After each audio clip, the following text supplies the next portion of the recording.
First up, a story about the rise of Asian hate crimes and how it's affected students. Plus, learn more about the Celebrity Spring Show and Cedar Park Tonight. Also this morning, an all-new HOSA Health Minute, hiring now, and the top 3 things you need to know for today with Victor Martinez. And on today's Pack Chat, the hosts share their thoughts on the legalization of cannabis and Derek Chauvin's arrest. Turn it up because the Wolfcast starts now.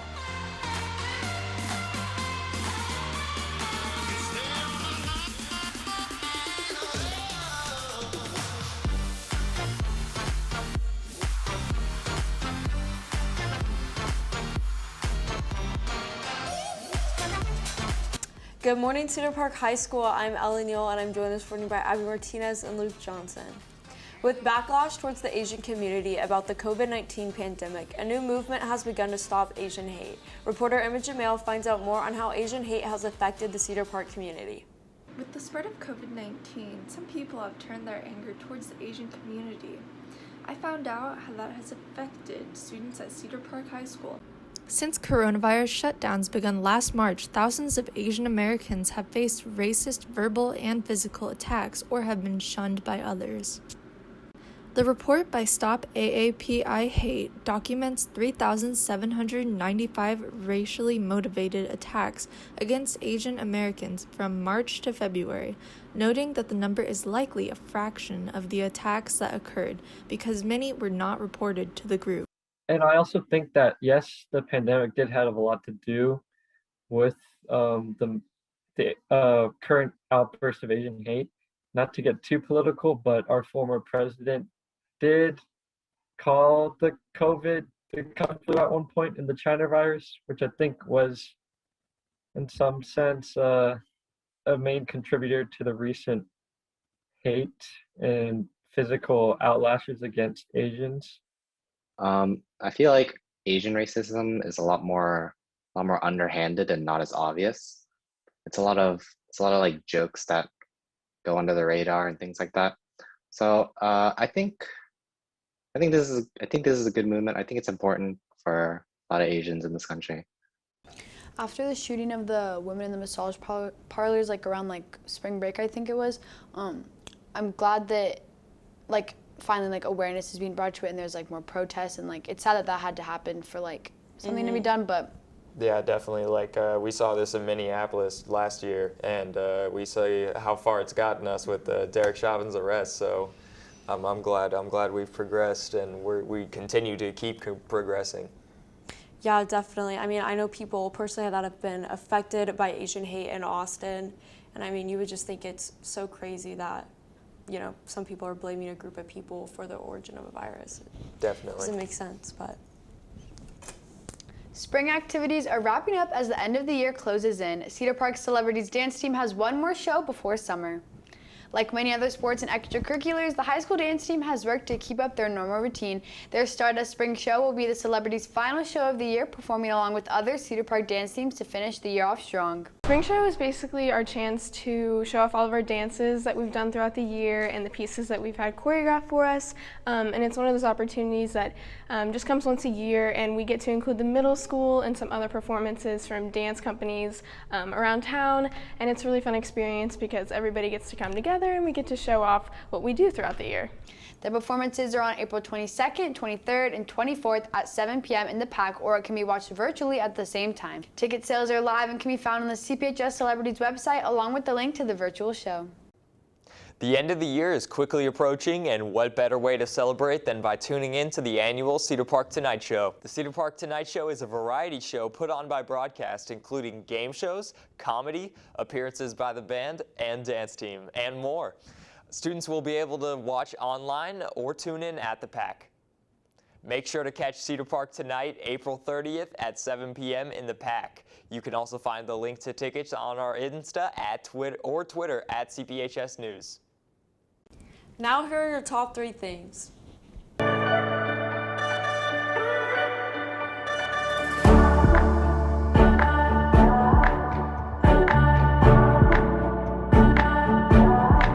Good morning, Cedar Park High School. I'm Victor Martinez, and here are your top 3 things for today.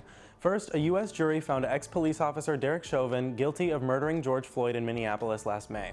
Chauvin was found guilty on the charges of second-degree murder, first-degree murder, and manslaughter after a 3-week trial that drove up tensions across the country.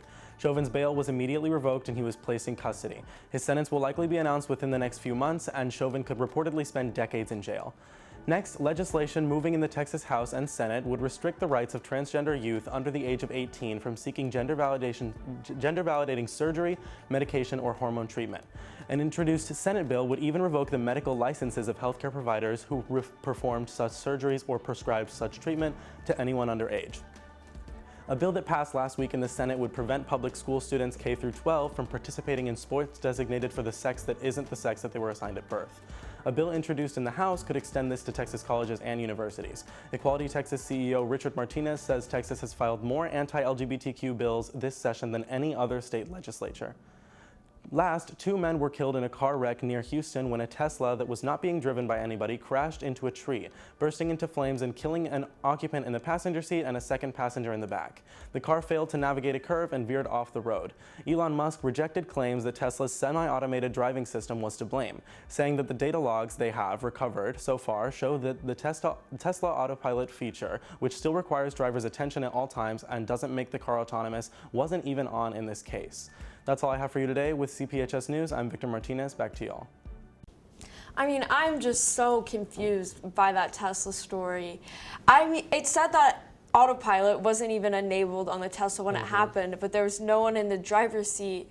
But in order to crash a car, someone has to be driving it and have a foot on the gas pedal. Yeah, there's definitely a mystery going on. There's a hole in that story. I don't know. No, like a huge hole. I don't understand. Someone's not telling the truth. Exactly. I mean, and I heard it was just crazy, and they like even had to like call some people at Tesla to figure out how to put the fire out of the car. Like the Tesla fire would just not stop. I mean, that is just a crazy story. This is so peculiar. Now, looking for a job? Madeline Roberts has the listings of who's hiring now. Thanks, Luke. If you're looking for a part-time or after-school job, but you're having a really hard time finding the right fit, well, you're in luck. First up, Jeremiah's Italian Ice is hiring an ice cream server. In this position, you will be responsible for assisting with the day-to-day operations of the store, such as being a cashier or helping with food preparation, while also ensuring that 5-star customer service is delivered to every guest. But if you love coffee, Summer Moon Coffee Bar is looking for baristas. They're looking for a person that has a passion for coffee, is friendly and outgoing, and has the ability to work in a fast-paced environment. Lastly, Freebird's World Burrito is looking for a day shift crew. In this position, you would need to keep the service line constantly clean, wash dishes, help with food preparation, and help pack delivery and online orders. Thanks, Madeline. Finally, let's go to HOSA for this week's HOSA Health Minute, sponsored by CPHS's very own HOSA Club. You may have heard that the Johnson & Johnson vaccine has been paused by the CDC and the FDA for a matter of days. You may be concerned that you are at risk if you have received the Johnson & Johnson vaccine or any other vaccine.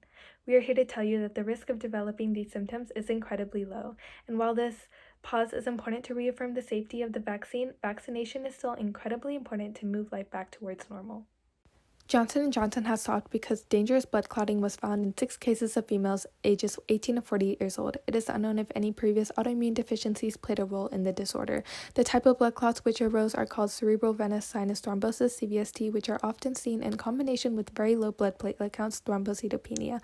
This type of blood clot differs from others due to the fact that hairpin, a blood thinner, cannot be administered to patients with CVST, making it very dangerous. One woman died and another is in the hospital, which is why the FDA and the CDC have decided to stop Johnson & Johnson vaccinations. It is important to ensure that these are rare occurrences. The CDC and the FDA will be meeting soon to reevaluate the Johnson & Johnson vaccine. If you received the Johnson & Johnson vaccine and experienced severe headaches, abdominal pain, leg pain, or shortness of breath within 3 weeks, consult your primary care practitioner immediately.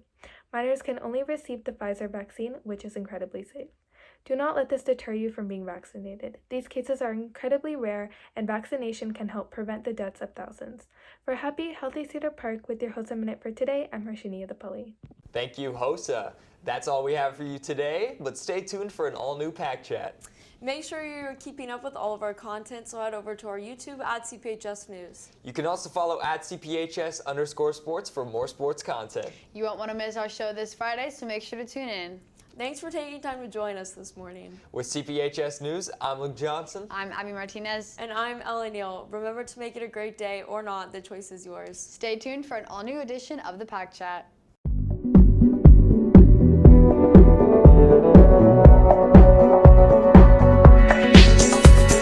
Welcome back to the Pack Chat, or Student Voice Opinion segment. I'm Ellie Neal, and I'm joined today by my co-host, Victor Martinez, and our guests, Katie Whitmarsh and Jack Polishuk, as we discuss this week's most trending topics. Let's get started. First, the trial of Derek Chauvin has ended for the murder case of George Floyd. The jury decided that Chauvin was guilty of all three charges, those being second-degree unintentional murder, third-degree murder, and second-degree manslaughter. I suppose we've waited a year for this trial, you know what I'm saying? I mean, this happened back in June, and we are still seeing it in the news, a year after it happened. And this kind of, brings the question of, where else is justice needed, I mean, Breonna Taylor still never got justice. I mean, we just talked about Daunte Wright on the Pack Chat, just a week ago. So, how do you think that this verdict will, do you think it will change the way? Obviously justice would be if he was still alive, but do you think that we're going to see anything follow this? I think it's a huge testament, just the fact that it took so long for this to happen, and just the fact that there was so much pushback against something that had such clear evidence for it, that you have to wonder that in cases where this kind of unsurmountable amount of evidence doesn't exist, how can we expect to give justice to these people who were murdered by police, who don't have that same evidence, who don't have that same global impact, when this one that did have that evidence, that did have that global impact, received so much pushback just to convict the officer who killed George Floyd. So it's certainly interesting just to kind of get that insight on this system and how difficult it is to convict police officers that do horrible things. Katie? I watched parts of the trial. I watched some of the testimonies, and it's just heartbreaking. It just comes down to the fact that what happened was heartbreaking.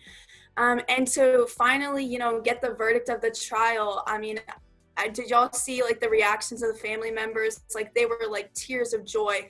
And I definitely think that was the right call. But I don't think it's over. Just because, he is charged with murder doesn't mean that everything is done and we can move on with our lives, because that was really just the first baby step in climbing a mountain. There's so much more ahead of us, and there's so many other cases that need justice and that need to be heard, and that we need to talk about, that some people just don't want to talk about. Yeah, that's a really good point. Yeah, I agree. But it comes down to this isn't gonna it's not exactly gonna change anything. You still need to it's the police force as a whole is what needs the rework. And so it's not over, but this is definitely a start. And it's it did take a year, and it was there was so obviously evidence, the video, but it's with most court cases, it can take 2 years, 3 years, 4 years. It's ridiculous. So I just think it's so weird how slow everything is. And yeah, I definitely agree. Yeah. Next, Demi Lovato is facing some backlash after calling out a small business frozen yogurt shop in LA for being a little too inclusive of food. The Big Chill has sugar-free frozen yogurt as well as vegan toppings, which Lovato said it made her feel guilty, as well as the store was selling another company's cookies that were labeled guilt-free. Lovato said that this is extremely triggering to people with eating disorders, and she left immediately and said she thought about it for the rest of the weekend. I don't know if you guys have seen this go down. I've seen this on every single social media platform. I've seen it on Instagram. I've seen it on Twitter. I've seen it on TikTok. I can just not escape this story. So essentially, she's at this frozen yogurt shop. She's ready to go, gets frozen yogurt. She does and has struggled in the past. She's been open about her eating disorders in the past. And she said that mainly these cookies that were labeled, they said, eat me guilt-free, because they were like protein cookies. So like they didn't have sugar and they didn't have like gluten or anything in them. And she said it just really, pissed her off, and she was just not doing too good about it. But something that I, find a little bit interesting is, obviously this is a small business. Like, this one frozen yogurt shop is not franchised. And, she's just putting them on blast on her Instagram story. I mean, in LA, they have been things there have been shut down for forever. I'm sure this place needs the money from COVID and stuff like that. And she's tore into them, and then there's this huge thing in DM where she DM'd them, and they just responded with, we're just inclusive of people who can't eat sugar, and a lot of people have just told her they just said this is the absolute most ridiculous thing they've ever heard. But I don't know, what do you guys think about it? I don't think that I have the right to speak on what is or isn't triggering on for somebody with an eating disorder. And I know that just the diet culture that we have in America is something that can be really triggering, and just kind of this idea that you have to eat healthier, you have to eat things you can't feel guilt when you eat things, that kind of wording I understand can be triggering. But I do think that it was completely wrong of her to tear into this one small business for stuff like that, when that kind of messaging and that kind of branding just exists everywhere. Exactly. It's not just that business. She could have chosen to tour into any one of those enormous health or whatever companies that use that kind of branding that trigger people with eating disorders and exploit them, when she decided to tear into this one frozen yogurt shop that just if she didn't want to shop there, and if that kind of messaging upset her, she could have just left. It didn't do her any good to tear into this small business that, as you said, was probably hit pretty hard by COVID and didn't need that kind of negative publicity. Yeah. I just think it's really stupid. And it's not even oh, it's a small business. Why should you care?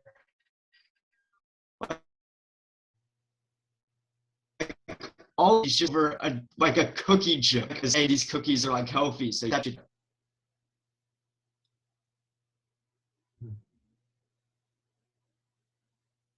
Katie, anything? I think she was in the right position to express her feelings and to explain that those words and those phrasings can be triggering to some people. I definitely think she's not wrong, but I don't think it was appropriate at all to go after this.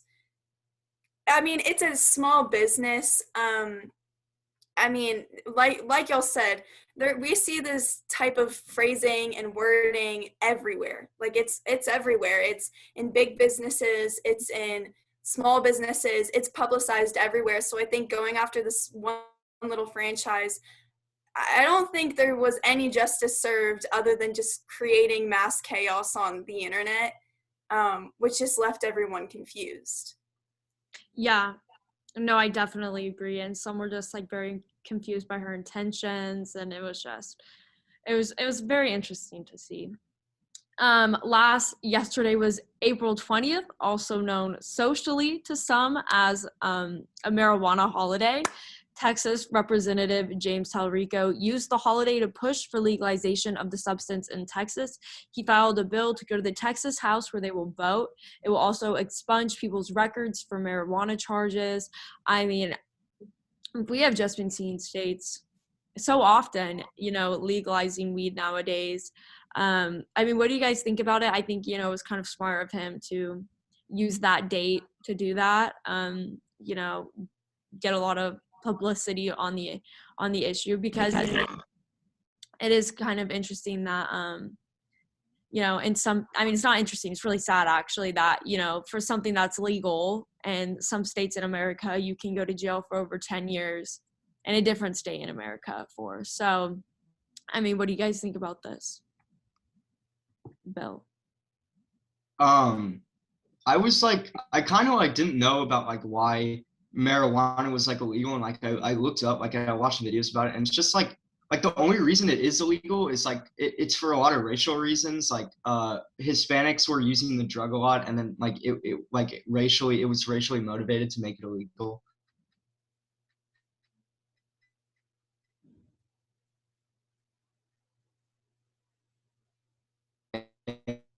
And it's like so obvious that the only reason it is still illegal is because they and so yeah, I do think it should be illegal.